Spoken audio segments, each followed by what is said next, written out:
a cloud. Hello, Ann. I see you're all kind of dressed up. You from work?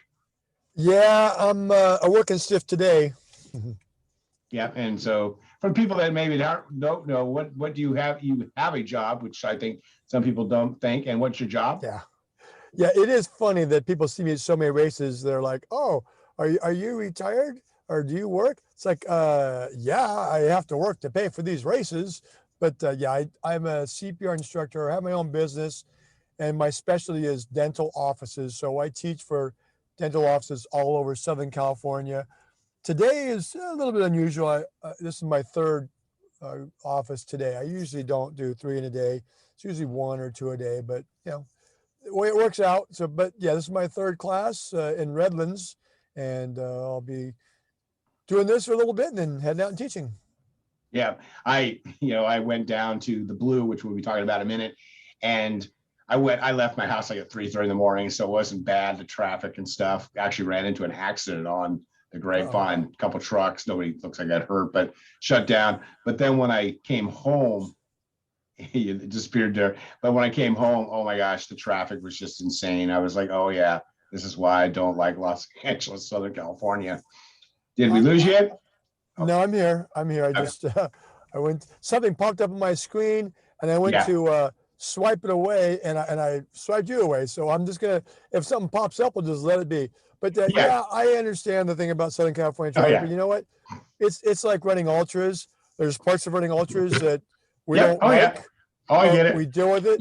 And I'm just used. I'm driving all the time. In fact, I spend probably more time on the road Oh than I do yeah, my classes. For example, my car odometer is 297,918. So I'm about to yeah, hit 300,000 miles. So yeah. it's like me. So I left Blue, I don't know, around noon or one, and I went back. I didn't go through the Twisty Mountain Way back down to Hemet. I went the other direction just for something different. And I was in some random town out there. I don't know what it's called, like, and I couldn't believe how much traffic was there. It was actually pretty built up. And then I was coming back through like where the casino is and the big Anza? mountain, Jacinto. I got onto 10, and it's like Friday afternoon, which was dumb. Yeah, it's just the traffic was just crazy. It was just like, oh gosh. But so anyway, speaking of Blue, congratulations on Blue. Ed and I have been talking quite a bit on Clubhouse, but we can still talk. We kind of join each other throughout the race. And so, how far did you end up getting at Blue? What were the stats for you at Blue? On Blue, I ended up with 224 miles for the 72 hour. Yeah, and well, I mean, like you're the numbers guy, so how many hundreds was that, and your podiums and all that kind of stuff. Oh, The yeah, whole yeah. detail. Okay. All Yeah. right. So those numbers as well. This was my 197th 100-mile official 100-mile or longer finish. It was my 55th win, and it was my 121st podium in 100-mile races. Okay, and I'm on the computer. I was pulling up, like Ultra Sign Up and looking at the how you've got the 136 trophies on there, or Yeah, the little trophy thing. So yeah, that's and it. But you know what? It's not accurate because no, I know. they're doubled up a couple of spots, so I don't Yeah, really have that many. They need to yeah, clean that up. yeah. Oh yeah, I totally understand that. And it looks like yep, you've already got some of the races already on here. And, oh yeah, that's right. They So you went there. You had a 3-day. Got in the lead, kept the lead, and that was all good. How did you end up feeling after all that race? Was it I felt harder? really, I felt really good because I listened to my buddy Andy for once and did something smart instead of running myself in the ground to run the mileage up because my goal was to break the course record. But I didn't really care too much if I broke it or not because I own the course record. So I Yeah, would have had to have hit 272, and that would have just really been a lot of work. So I was able to dial it back, not too much, so I can keep the lead and keep that fairly cushioned. And yeah, I went out pretty easy, and then got to spend a lot of time with some other runners, which was really fun to just help them accomplish their goals. Yeah. And so, yeah, I feel pretty good right now. All I'm doing is power walking. I haven't ran since Blue, but I've gone out each day and power walked, about 3 miles. And tomorrow I might actually break out and do a little bit of running. By this weekend, I'll be back to doing some running. Not any big numbers, but just enough to get the legs moving a bit because Of I've got course, something else coming up. as we talk, we've been talking on Clubhouse. We talk all the time. You really probably haven't run since Friday. Oh, I'm sharing the screen, Ed. Don't worry about it. Oh You yeah, can't see me. yeah. I haven't ran Yeah. outside of a race since Friday No, no, because no. Friday. Meant like you didn't really run in the race after a certain time. Yeah, I a couple times in the night got in a little bit of Or did you? running. I did, Okay. yeah. I I was mean, just it was curious. certainly the race. I would say 80 to 90% of Blue was actually power hiking. Yeah. Only about 10 to 20% was running. Yeah, I mean, I bring that up because we're really trying. We found on Clubhouse, and there's always still this stigma about walking because people bring that from the half marathon culture, which is fine to do in those races too. But yes, kind of like, look, I'm in a 3-day race. I may run some during the day or when conditions. Like I often in multi-day races, if I run late at night for a number of reasons. It's cooler, so you can run, you don't overheat. There's less people on the course, so you don't have people getting in your way. And I also just kind of a night stalker, that type of thing. So yeah, I Well, was just there's another reason to run at night as well. If you're moving a bit faster, you're less likely to fall asleep. Whereas when you're doing oh the yeah, walk, you start getting real sleepy, and pretty soon you're falling asleep on the course. But yeah, yeah. I'm with And you. it's I hear and you. it's also it's a good tact in a multi-day race because I don't think the word is intimidating, but there's nothing like cranking on a bunch of miles at night, and then when your competitors wake up or come back out, they like, oh crap. So that's what I ended up doing my first day. And the 6th day, like 4th or 5th night, I felt great. I went out and did like 10-mile pulls where I was doing 10 miles, in 2.5, 3 hours. And so like I started the night at 20th place, and by the morning I was in like 11th, and on the 5th day or whatever, 4th or 5th day, and everybody's like looked at this chart going, crap. And that's, yeah, so it's really great to just move up on people. And we do that all the time. Me Right, and you will just stay out there, not necessarily running, but cranking the miles. So yeah, that was right. successful. So you got to 197. I'm looking at your ultra sign up. I'm doing it on my computer for the first time, so that's why it's kind of like staring. But all you're seeing is me, Ed. Yeah, so, yeah, it's all good. yeah. So you got, what's your plan now upcoming? All right, so Wednesday, a week from today, is the 4-day at Born to Run, and then Friday night starts the 100-mile at Born to Run. But what I'm going to do, I'm going to go out and start with the 4-day people, but do 100 miles, and then they'll just put my numbers in with the 100-mile people because he lets people come out and do an early start. So it's legit. It's something that he makes available. So then I'll finish that up. So I start at noon on Wednesday. I'll probably I'm thinking I'll do the 100-miler within about 27 hours or 28 hours, and then get a little bit of sleep and head on home. I'll be going through the fun traffic, but get home Thursday night, shower, get some sleep, and then heading out early Friday morning. My wife will drive, so I'll be able to sleep a bit, but go from home in Murrieta to Las Vegas, which is about a 4-hour drive. Yeah. And then Friday morning is the Jackpot race, and I'll enter the 72-hour, and I've got 24 hours I'll be doing that, but I'll be going really easy, mostly walking and probably getting a good night's sleep, because at 8 o'clock Saturday morning starts the 100-mile race, what I'm calling the pedestrian 100-mile, because they have a championship race that starts Friday. Yeah. On Friday morning, the championship 100-miler, the USATF championship, the 72 and the 42-hour all start that Friday morning. And then Saturday morning is the standard 100-mile. So I'll turn in my 72-hour chip, grab the 100-mile chip, do the 100 miles as well as I can, and then turn in my chip and get my 72-hour chip back and finish off my 100. So the way statistically it'll work out, Born to Run 100 will be 198. I'll start number 199 in the 72 hour, midway through, stop number 199, do number 200, 100 miler, finish that, then grab my chip and go back and finish off number 199. So actually do a 100-mile race inside of a Yeah. 100-mile race. Yeah. So what ended up happening was Ed and I were talking, brainstorming how he's going to get his 200 hundredths as quickly as possible because he does want to get it done and then start chasing the Englishwoman, Sandra Brown. And I said, and so unfortunately, there was a race in Los Angeles that isn't going to be happening, the Orange Curtain 24. So I came up with the idea. I was like, hey, Ed, you're going to be at Born to Run. Instead of doing the 4-day, do 100 miles there, get in your car and go to Vegas and do the 100-miler that started on Saturday morning. And that, in fact, possibly Ed was even going to come by and swing by and I could help with the drive. Of course, overnight or whatever it was, Ed has to put his Ed touch to the craziness. And he came up with the getting 200s in on the weekend. So he put his own little Jester magic on the thing. And that's how now we have what's going to be going on. And we're going to definitely try and do some clubhouse stuff.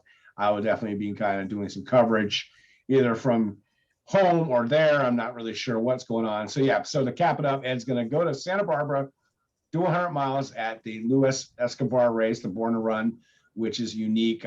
Came out from the whole book, Born to Run. It's on this funky 10-mile course, and he'll do that, finish that, and then hop in his car, go home to Southern California, get his wife, and then they'll go up to Vegas and start, like I said, start the 72. And you're going to do something interesting in the 72 and the 100-mile about your uniform or your.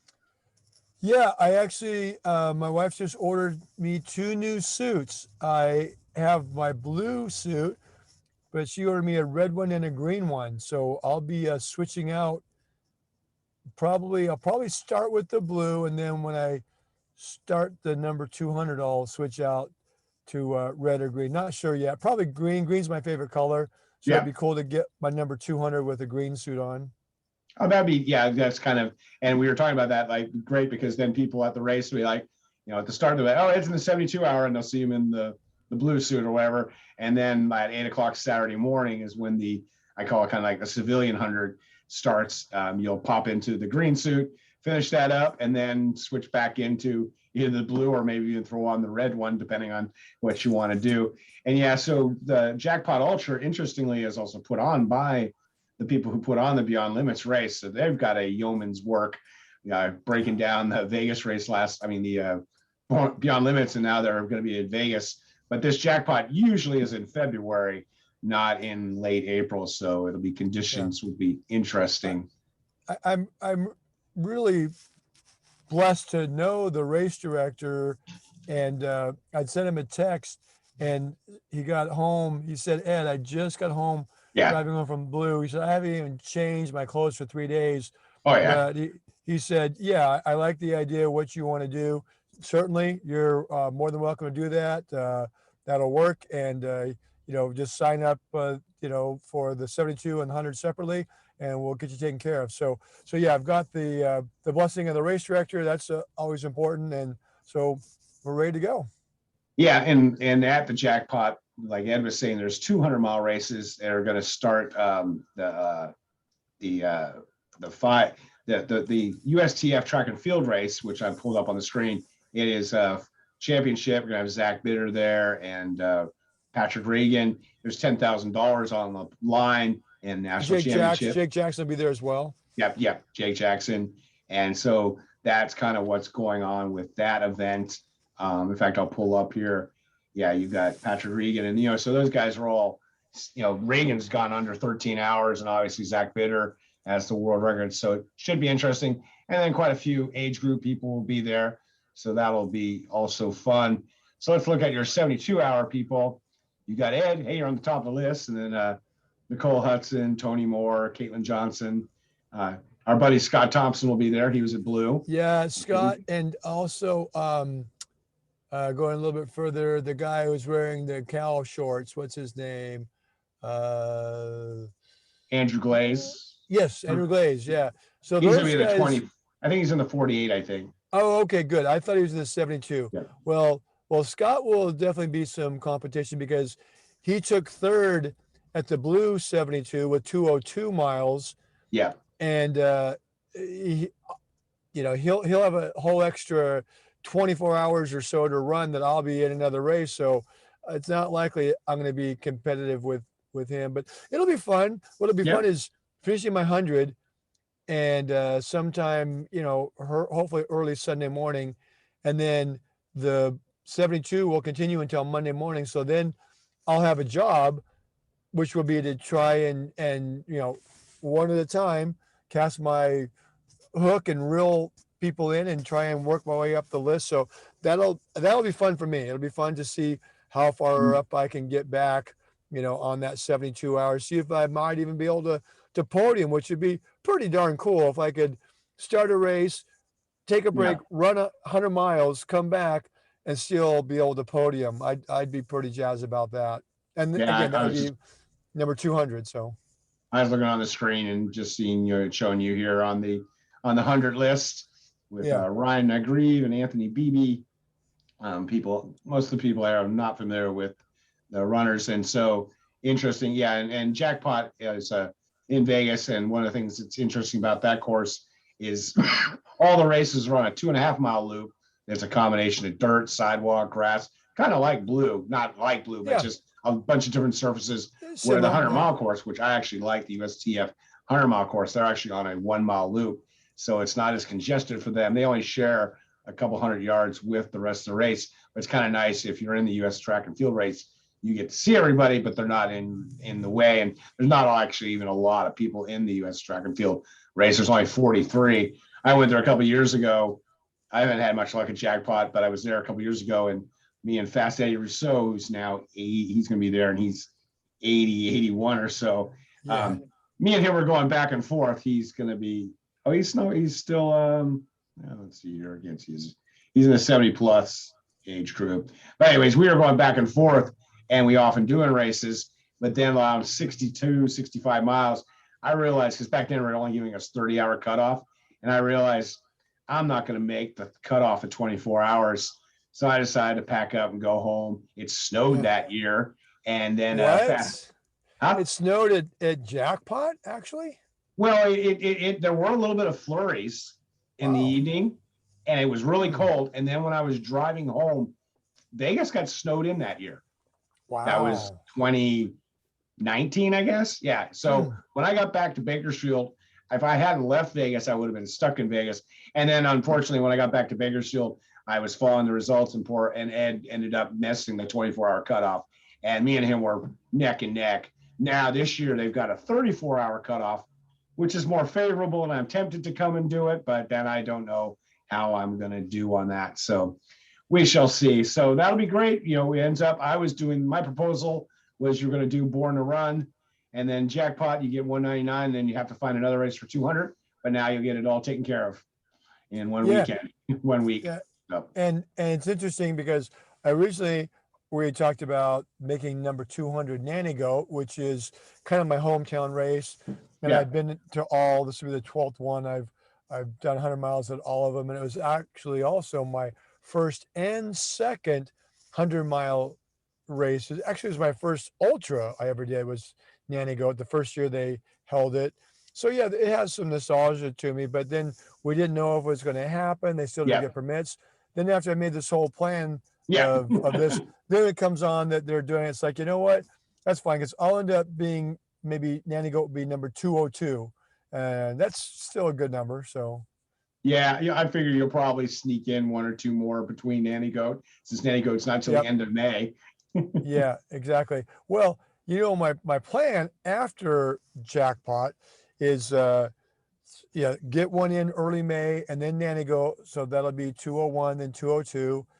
And just got a letter from San Diego 100. They're still not sure what they're going to do on that. Oh, yeah, that's right.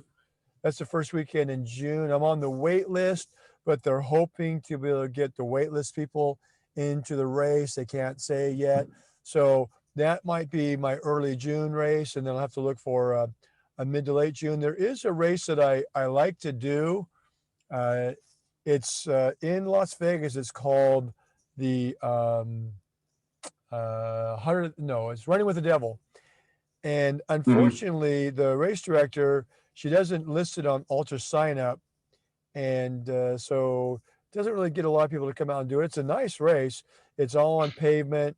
It's kind of out and back, and it has a little bit of elevation gain all the way out. Then you turn around and come back on this paved road, and it obviously can get pretty hot. It's a great training race for Badwater.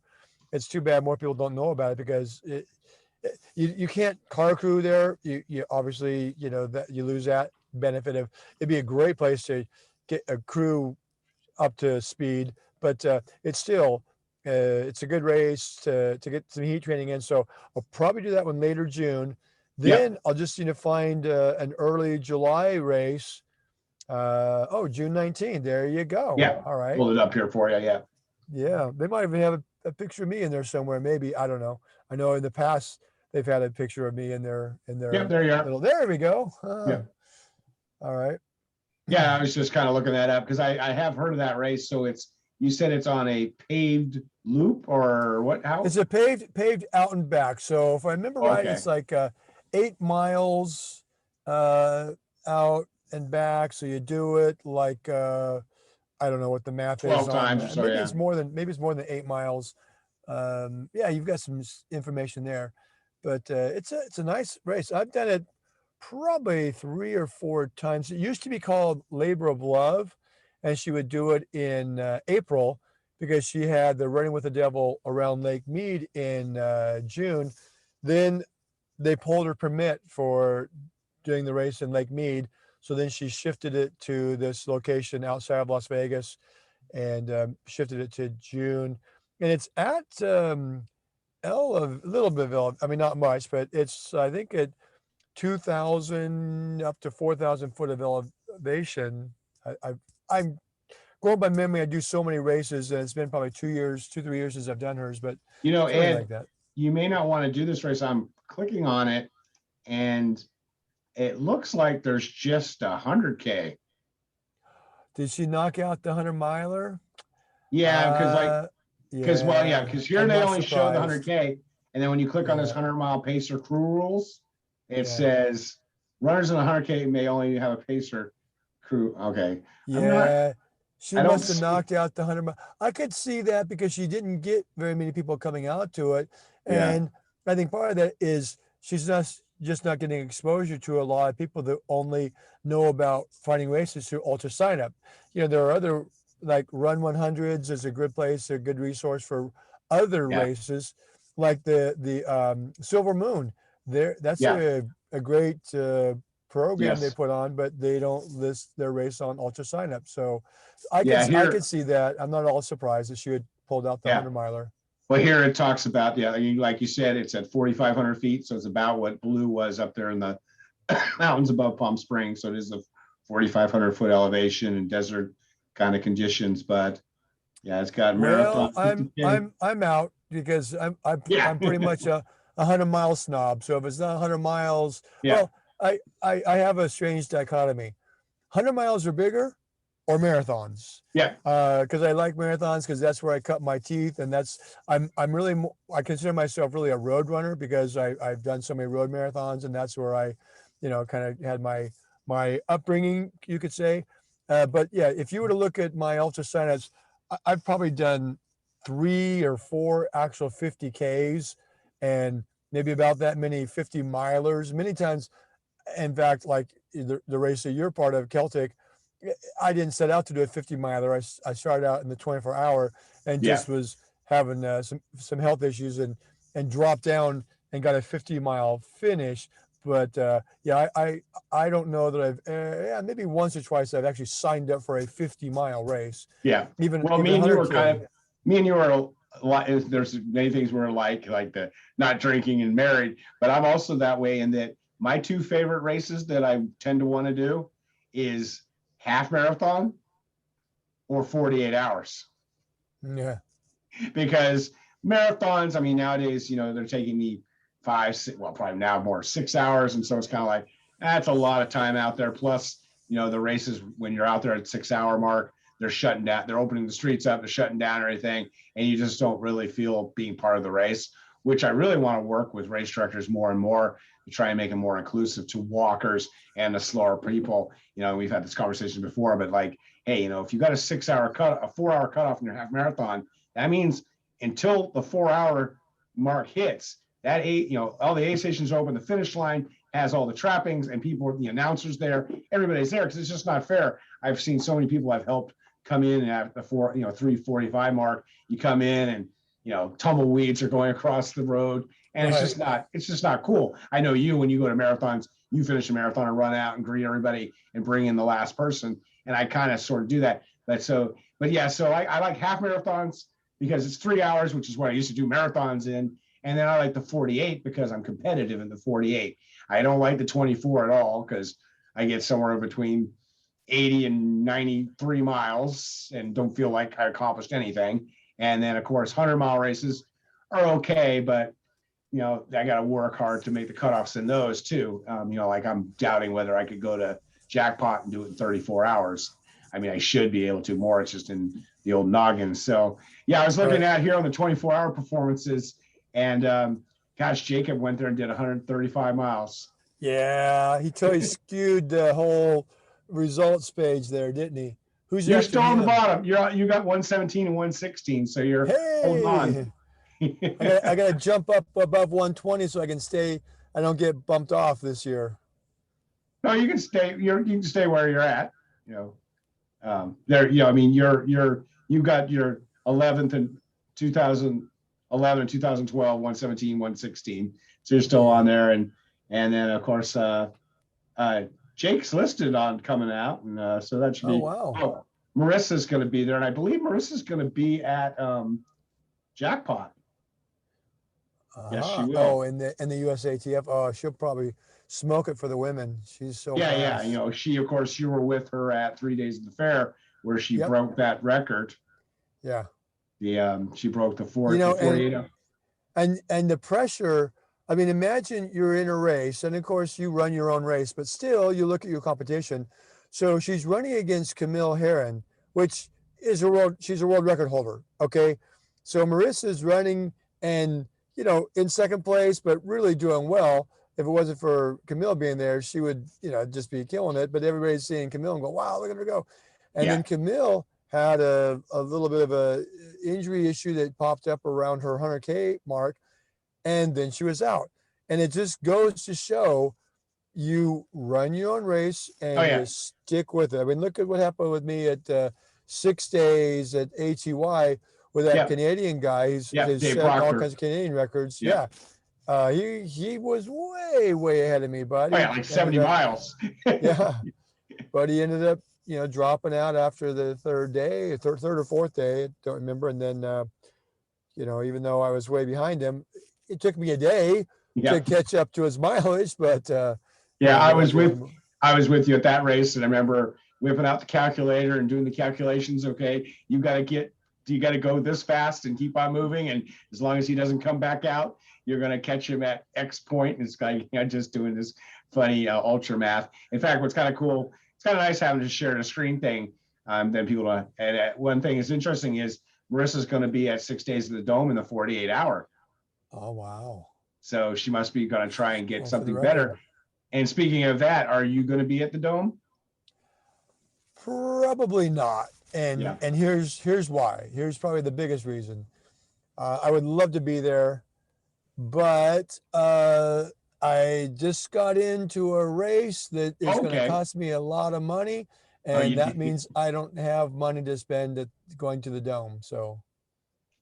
And before you tell us what that race is, in the 48, it's got Oliver LeBlanc, who's got the record, right? Oh, yeah. And then Jacob I've been talking to Jacob about doing a 48 for a while, and so he'll be in that as well. And I think he's going to do really well in a 48-hour race. I'm surprised. Is Bob Hearn, maybe he's in the 6 day.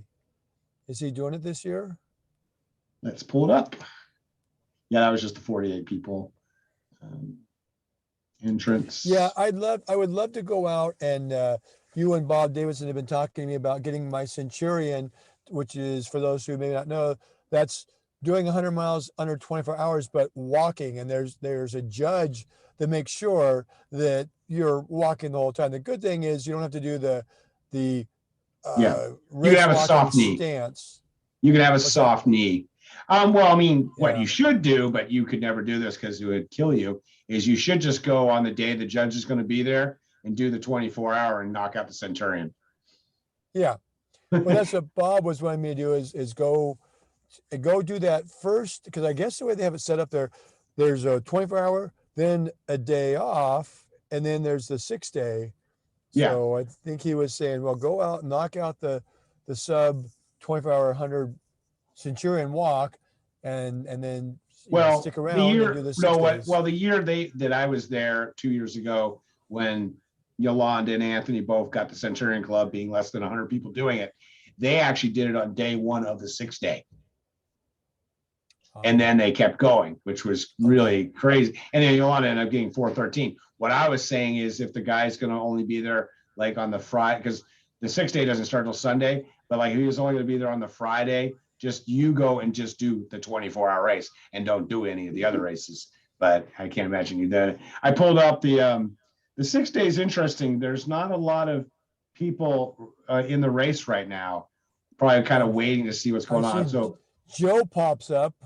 I mean, his name pops out. Yeah. Well, he is basically kind of race director, but you can know about it. Just you got John Giesler, Joe Fegis, Julie All-Stars, but you don't have a lot of the foreign out of country guys probably have difficulty getting there. Yolanda's on here, but she's not going to do the race this year. She told me she's not going to go. So that right now the race doesn't have, except for Joe, like the past, like Bob Hearn and Johnson and Johnny and all them. There's the top end is kind of, they may be waiting and seeing to see what they want to do. So, so anyways, so what race did you decide to put your money on and going to instead? All right. So it's just how fate sometimes works itself out.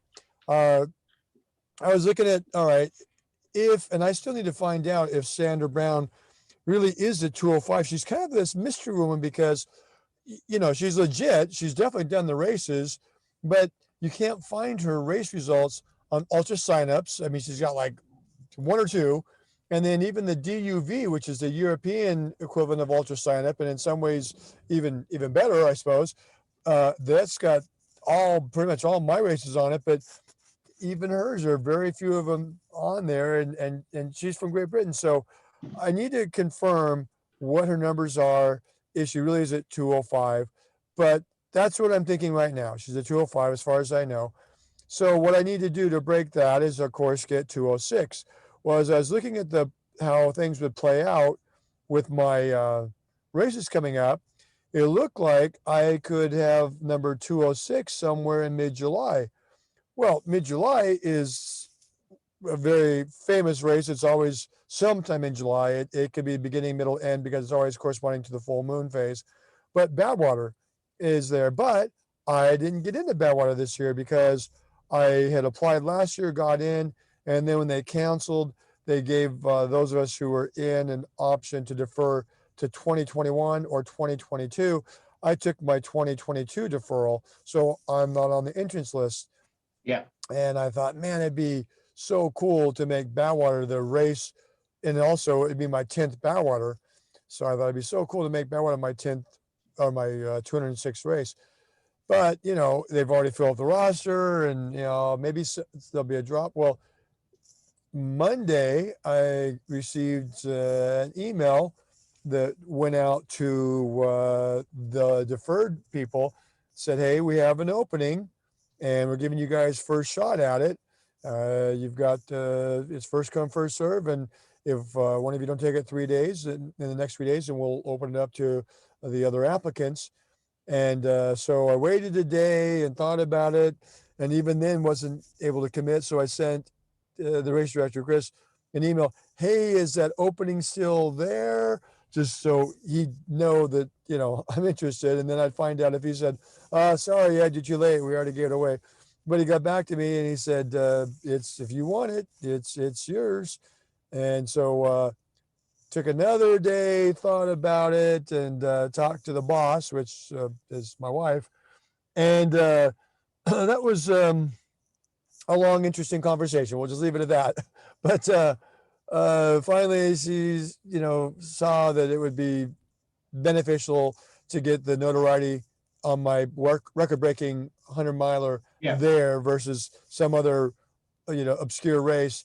And so got back to him, and he said, "Okay, congratulations." And something that he said that, okay, if the race director is going to say it, then I'm going to go ahead and say it too. He said, "Congratulations. We look forward to you doing your 10th consecutive Badwater." Now, I wouldn't call it 10th consecutive because we missed it last year. But I guess in his mind, it's like, well, you've done 10 in a row of when Badwater Yeah. was available. It wasn't available to you last year.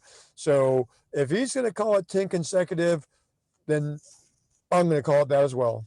Well, no, it is 10 consecutive because it would be like during World War II, they didn't have like professional baseball games maybe they didn't have like the Olympics, during World War II. Right. So, if you won in 1936 and then you won again in 1948 or whatever it happened, you are the consecutive champion because there were no other Olympics or like That's say, true. or other sports. If you got, because obviously unique things, but you've got to basically say, if Well, you, you know what? That's true. I was thinking, in my mind, I'm thinking 10 years in a no, row, it's but 10 consecutive, because there now, could be races that are only held every other year. And if you yeah. do it every time, yeah.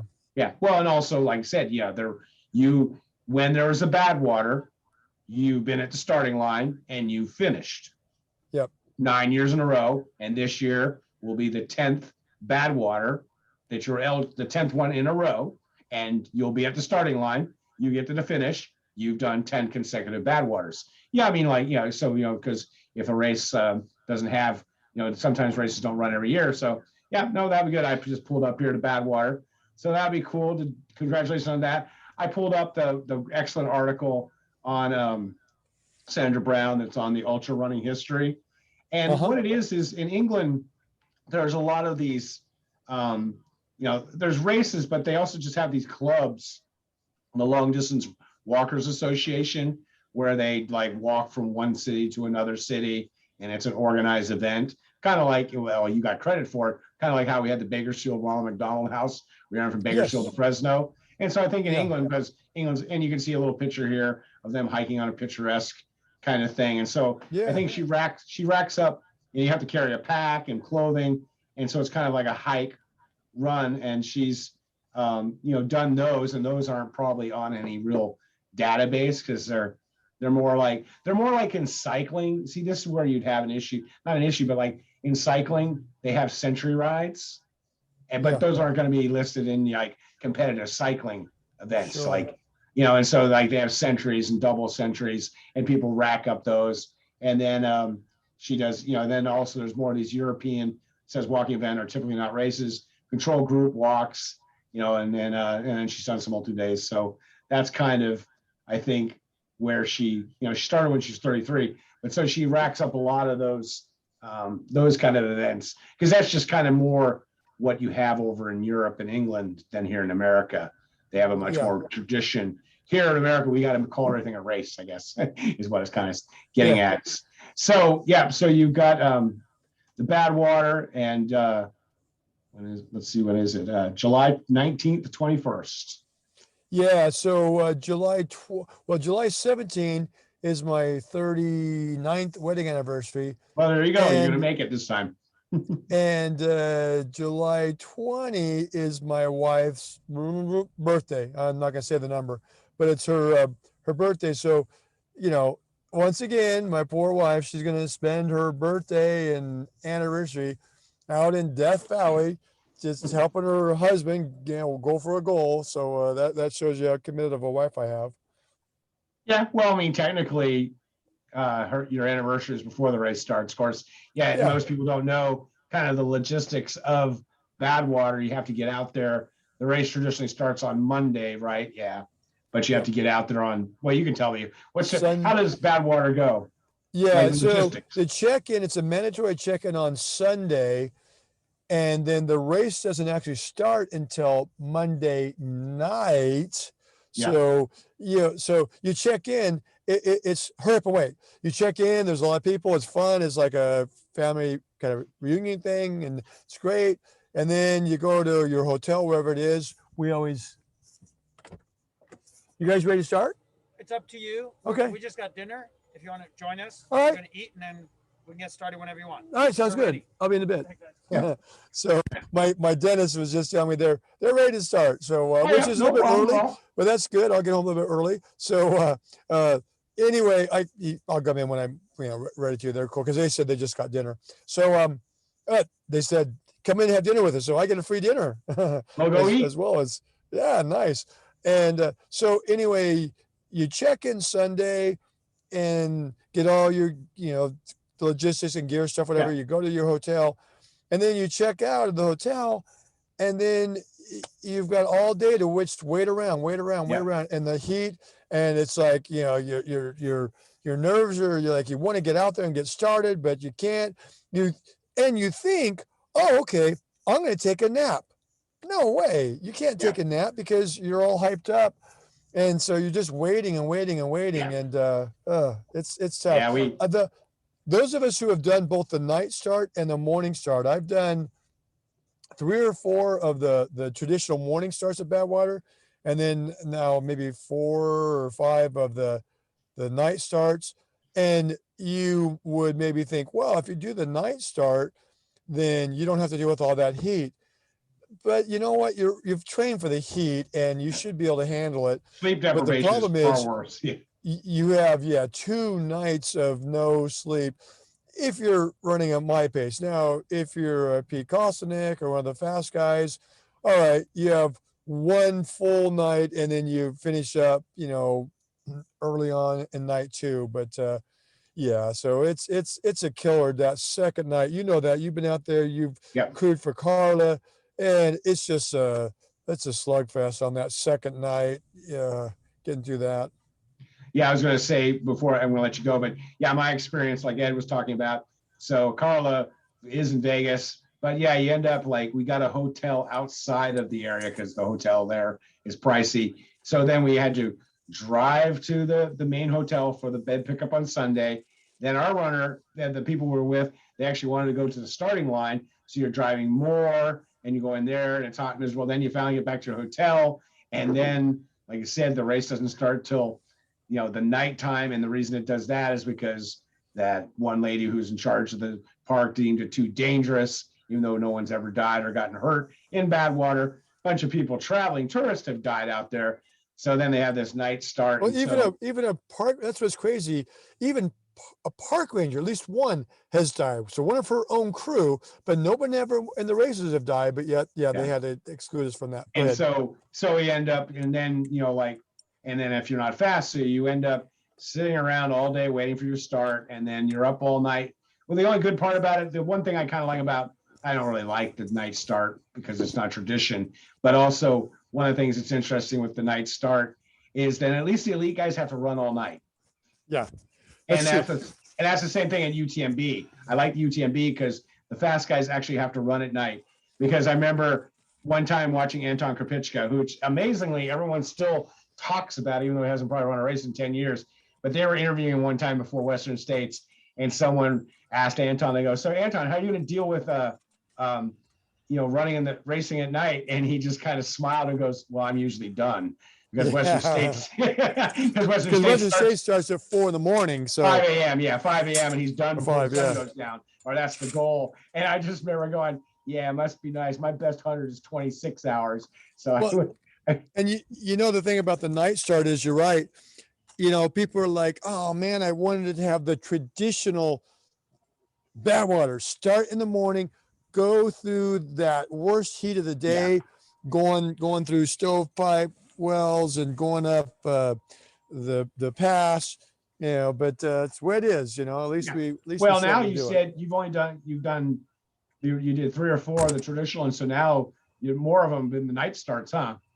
Yep, I have. So so now the night start is pretty much the way it is. So it presents its own challenges, and I definitely think, and you see the night start is much more harder than the day start. just because Yeah. for the slower people, especially because that sleep monster just gets these people really bad. I mean, it's hot, but it's not that hot at Badwater. That's of course, me and you are two desert rats. So, Right. anyways, it's good talking to you, Ed. I'll let you go to your meeting and All right. we'll throw this up. Want to tell people that Ed and I are on Clubhouse and we have Andy and the Jester Ultra Talk on there. So if you see us on there, we may do rooms, but if you see us on there, also make your own room and invite us in if we're on there, and we'll certainly jump in there. And for the Born to Run, we probably won't be doing Clubhouse because the cell phone reception's not very good. We'll try, but definitely a Jackpot. We'll be definitely checking in with you and all that stuff. So have a good meeting, and all right. we'll talk to you later. Okay, Ed?